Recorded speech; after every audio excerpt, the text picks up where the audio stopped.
ఆ! చంద్రబాబు గారిని కలిసినప్పుడల్లా ఒక ప్యాకేజ్ తీసుకుంటారని చెప్పి వైసీపీ సోషల్ మీడియా అంతా కూడా వెతుకుతున్నారు. అది నిజమేనా? అంటే ఒక 50,00,00,000 తీసుకుంటాడు. అది తీసుకొని నచ్చినట్టు చంద్రబాబు చెప్పినట్టు పని చేస్తాడు. అంటే వాళ్ళ గురించి తెలియకుండా నేనేం మాట్లాడుతున్నాను? తెలీదు అంటే కదా. జనరలైజ్డే కదా అది. తెలిస్తేనే మాట్లాడాలి నేను. తెలియకుండా ఏమి అదే పవన్ కళ్యాణ్ గారి పరిపాలన ఎలా అనిపిస్తుంది ఏపీ రాష్ట్రంలో? బాగుందండి చాలా. సో ఇటు టీడీపీ వాళ్ళు ఎవరు బాగా పనిచేస్తున్నారు అనుకుంటున్నారు?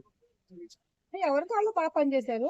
ఆయనైతే మన జగన్ గారు అయితే చాలా మంచిగా చేశారు. ఇంటికి అమ్మఒడి పథకం రావడం, టయానికి పిల్లలకి అన్ని ఇవ్వడం, ప్లస్ రేషన్ బియ్యం ఇంటికి రావడం.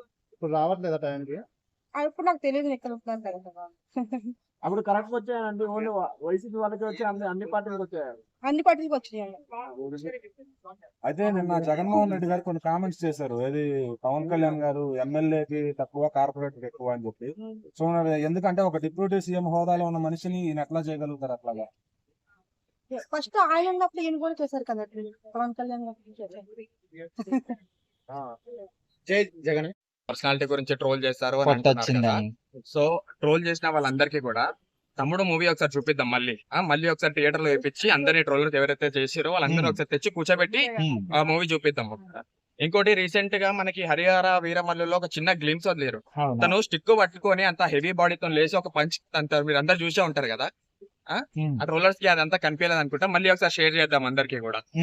చెప్పండి. అంటే ఆయన ఎన్ని అద్భుతాలు చేసినప్పటికీ, ఎంతో మంది హెల్ప్ చేసినప్పటికీ కూడా ఈ విధంగా అక్కడ పుణ్యస్నానం చేయడానికి వెళ్ళాడు. అవును. సో అక్కడికి వెళ్ళినప్పుడు కూడా బాడీ షేమింగ్ చేయడము, తన గురించి వ్యతిరేకంగా మారడం కరెక్టే అంటారా? అంటే మిగతా వాళ్ళు వాళ్ళ ఇంట్లో పూజలు చేసుకోవట్లేదేమో, మరి పూజలు చేసుకుంటలేరేమో, వాళ్ళందరూ ఎక్కడికి వెళ్ళి వెళ్తూ ఇక్కడ ఏ దేవుడిని మొక్కుతున్నారో, మరి ఎట్లా సాంప్రదాయం అంతా మర్చిపోయినట్టున్నారు వాళ్ళందరూ.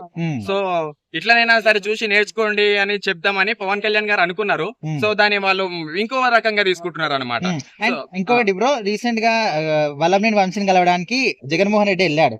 సో అక్కడికి వెళ్ళినప్పుడు ఇన్ని రోజుల పాటు ఎక్కడ మాట్లాడినా కూడా ఖచ్చితంగా పవన్ కళ్యాణ్ గురించి మాట్లాడేది. అయితే ఈసారి ఎక్కడ కూడా ఆయన పేరు తీయలేదు. సో మరి ఈసారి ఏమన్నా రూట్ మార్చాడా, ఆయనతోనే మన స్నేహం కోసం ట్రై చేస్తున్నాడని కొంతమంది అంటున్నారు. మీ అభిప్రాయం ఏంటి?